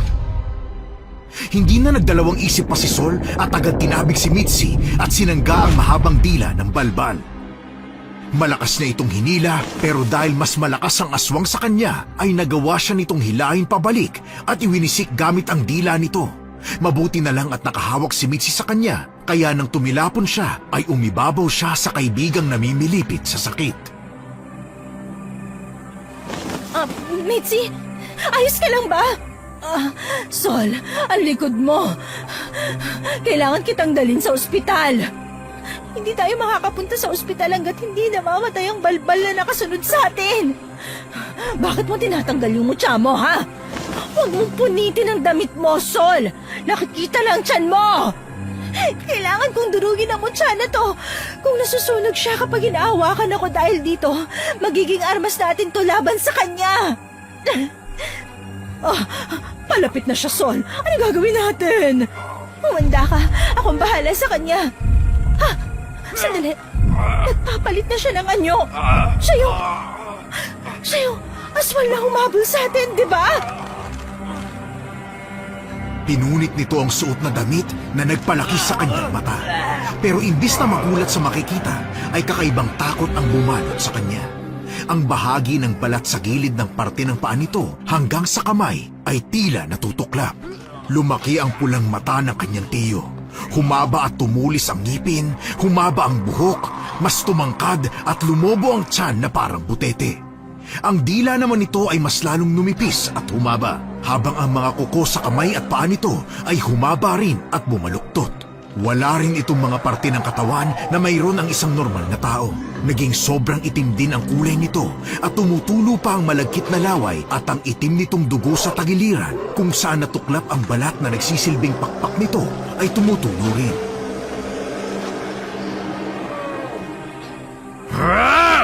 Kung sumama ka na lang sa akin at naging balbal, hindi na sana tayo umabot sa ganito. Magkakamatayan muna tayo bago mangyari yon! Sol! Taas mo! Ah! Anong ginagawa mo? Pagbato na yon, hindi ko man lang naramdaman na binato mo ko. Mitzi! Tumakbo ka na! Humingi ka ng tulong kahit kanino! Hindi kita iiwan, Sol, kahit anong mangyari! Ah! Sol! Katapusan mo na! Ano? Saan napunta lahat ng tapang mo, ha? Tio! Layuan mo ang kaibigan ko! Mitzi! Wag! Huli na ang lahat nang makita na lang ni Sol na tumalsik ang kaibigan niya at tumama ito sa may puno. Nanghihina naman itong bumangon at nakita pa niyang bumulwak ang dugo sa bibig nito. Dahil dito ay nagdilim ang paningin niya. Mahigpit ang pagkakakapit niya sa telang may laman ng pulbos ng mutya na dinurog niya. Dahil sa pagkainis at galit, nagawa niyang pigilan ng kamay ng aswang na kakalmot na sana sa tiyan niya. Nahirapan man dahil sa kuko nitong nakabaon na sa balikat niya, nagawa niyang ipunin ang lahat ng lakas bago niya isinaboy ang pulbos dito. Agad namang umatungal sa pagkasunog ng balat ang aswang, kaya dali-dali niyang pinuntahan ng kaibigan at kahit nahihirapan ay kinarga niya si Mitzi bago tumakas palayo. Mitzi, kumapit ka lang. Hahanap ako ng tulong. Kapit ka lang. Bitiwan mo ako, Sol. Baka mapano ang baby mo. Ayos lang daw siya. Baka hindi niya ako mapapatawad kung iiwan ko nag-iisang kaibigan na may mabuting loob sa akin. Alam mo bang, ikaw lang din yung kaibigan ko. Lahat kasi sila naaartehan sa akin. Kaya dyan ka lang, ha. Dalawa na kaming magiging kaibigan mo kapag nanganak ako. Sol? Ano nangyari sa inyo? Si Mitzi ba yan? Anton! Ano ginagawa mo dito? Naglipat ako ng kalabaw ni Papa eh. Ano bang nangyari? Akin na si Mitzi. Anton, tulungan mo kami! Hinahabol kami ng aswang! Ano? Saan tayo pupunta? Kay Manong Boyet! Tuturuan kita kung saan ang daan! Halika, sumakay ka na sa kalabaw para mabilis tayong makarating. Ha? Sa kalabaw? Kaya ba yan ng 3 tao? Kaya siguro yan, tara na! Pinaupo ni Anton ang kalabaw na dala nito at inalalayan si Sol pasakay. Nasa harap niya ang walang malay na si Mitzi at nasa likod naman niya si Anton. Malakas na tinadyakan ng lalaki ang kalabaw kaya tumakbo ito ng mabilis. Sakto namang nakita niya ang kanyang tiyo Lando na patalong-talong lumilipad gamit ang balat nitong pakpak. Nagpatuloy ang paghahabulan nila hanggang sa nagwala ang kalabaw kaya napilitan silang tumigil. Mabuti na lang at nasa malapit na ang bahay ni Manong Boyet at nasa labas ang matanda nang makita ito ni Sol na humahangos na parang alamang nangyayari. Hindi ko pinangarap na maging passenger princess sa kalabaw! Babawi na lang ako sa susunod. Ay, Diyos ko! Ayos lang ba kayo? Bakit kalabaw ang sinakyan nyo? At sino naman itong binatang to? At anong nangyari kay Mitzi? Mamaya na po ako magpapaliwanag, Manong Boyet. Ang mahalaga ngayon, kilala ko na po ang aswang at hinahabol kami nito ngayon. Alam kong nasa malapit na ang aswang. Ang tanong ko ay kung sino? Ang tiyuhin ko, Manong, si Tio Lando. Mas mabuting pinagsama-sama mo na ang mga taong papatayin ko para hindi na ako mahirapang hanapin sila isa-isa. Si Mang Lando ba talaga yan? Anong nangyari sa mukha niya at katawan niya? Bakit parang sinunog? Napakabait mo talaga, Anton. Pero pasensya na ha, at madadamay ka pa rito. Sol, lapatan niyo ng paunang lunas si Mitzi. Ako nang bahala rito. Minamaliit niyo ba ako? Anong laban ng isang matandang katulad mo sa akin? Manong, saluhin mo tong sibat na nakita ko dito! Salamat, Sol. Ngayon, sabihin mo sa aking wala akong laban. Alam kong nalilimitahan na ang lakas mo kasi alam na namin kung sino ka, Lando.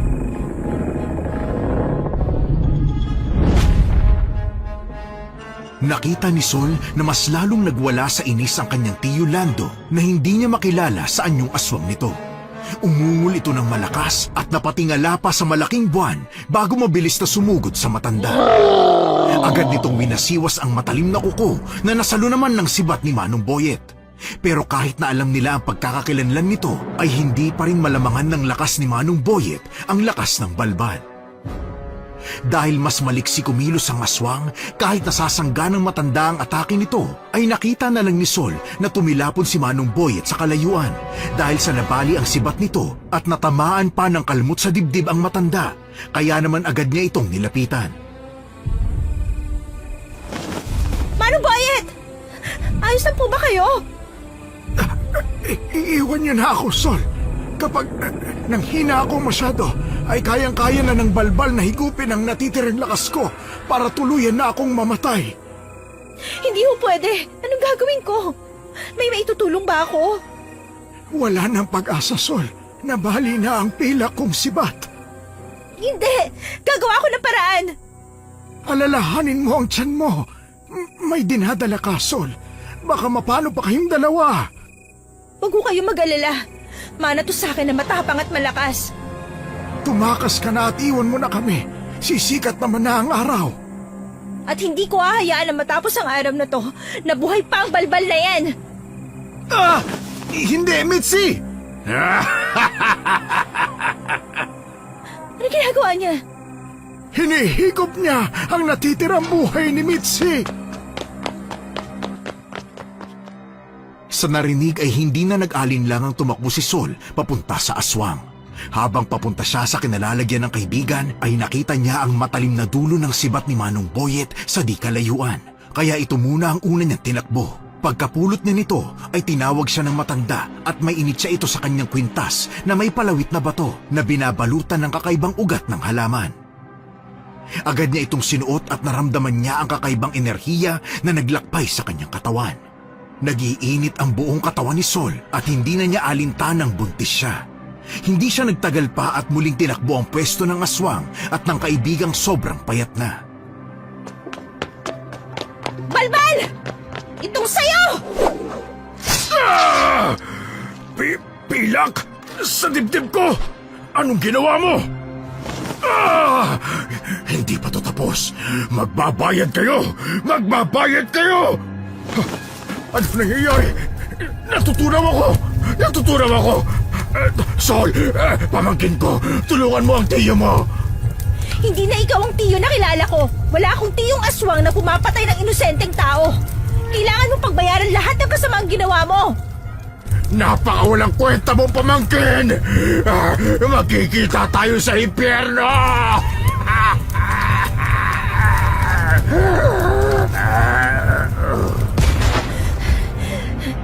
Tapos na. Natapos na. Wala na ang balbal. Sol!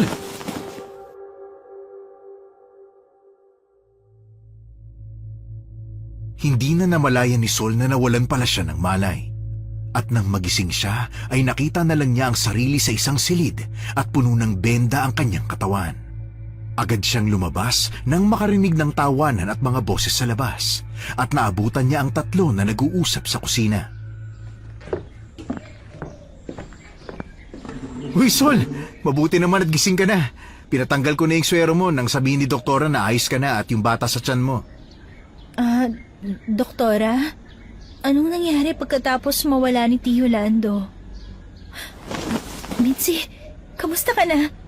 Ayos ka lang ba? Ang payat ko na? Oo nga eh. Pero hayaan mo na't bumabawi naman ako ng lakas sa tulong ni Manong Boyet. Ikaw, kamusta naman yung pakiramdam mo? Heto, ayos lang naman ako pero sa paminsan-minsang pagkirot ng likod ko. Manong, ikaw ho, kamusta ka? May benda ka rin sa dibdib ah. Oo, buhat ka ni Anton habang buhat ko naman si Mitzi. At dinala kagad namin kayo sa Rural Health. Tinatanong pa nga ng doktor doon kung napano tayo eh. Hindi ko naman sinabi ang totoo at hindi rin naman maniniwala yung mga yan. Sinabi ko na lang na nakita ko kayong hinahabol ng nagwawalang kalabaw ni Papa, kaya tinulungan ko kayo. Ayaw pa nga nilang maniwala sa akin eh. Paano daw nagkaroon ng kuko yung kalabaw para mangalmot?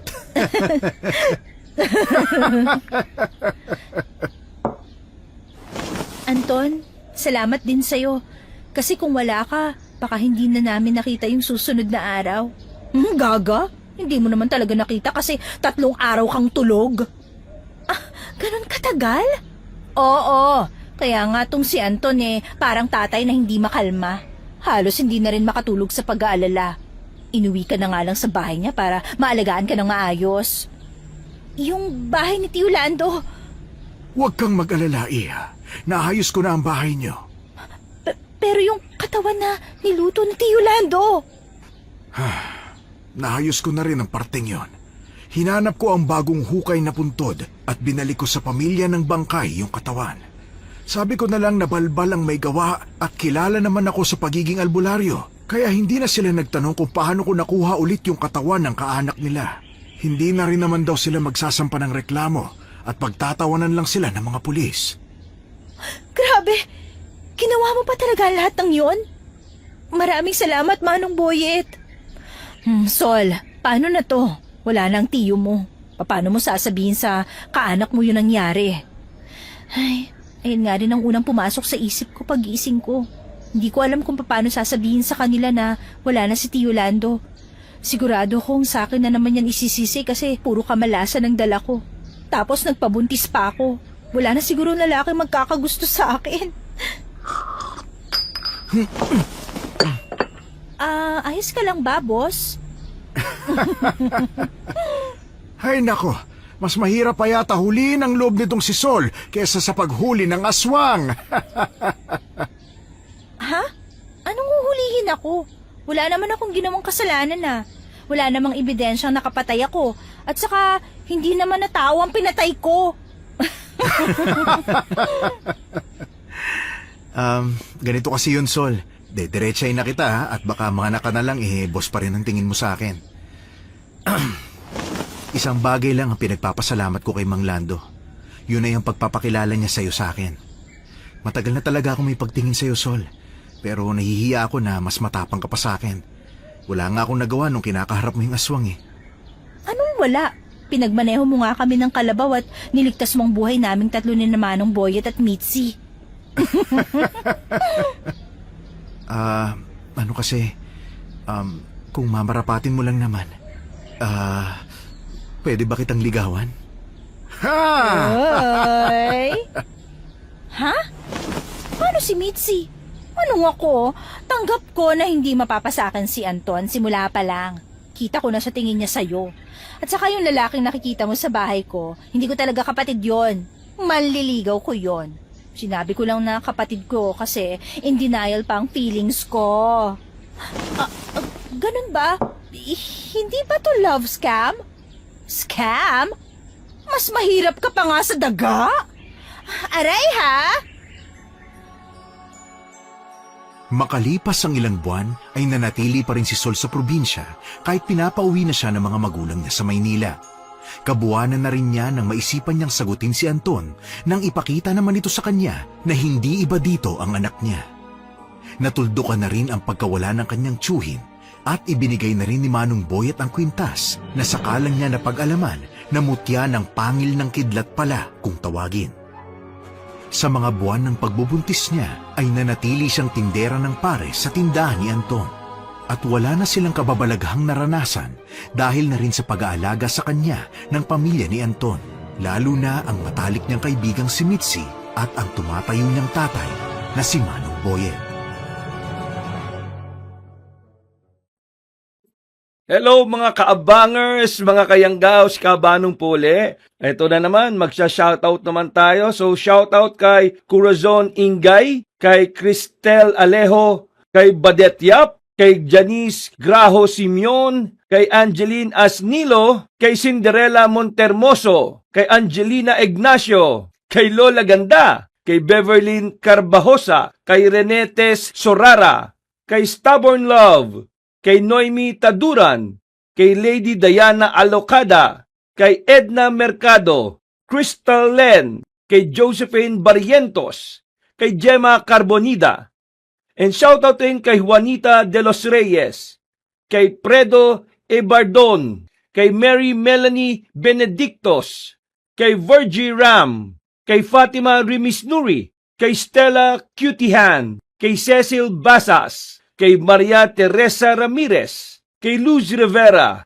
kay Ahisan Jose, kay Burgos Blair, kay Ana Castillo, kay Marciana Policarpio, and kay Eileen Lecardo. So tuloy-tuloy lang po sa susunod na mga videos po natin. Don't forget to comment and subscribe para po ma-shoutout na naman kayo sa ating susunod na mga videos. Maraming salamat! Salamat! Salamat! Salamat! Salamat!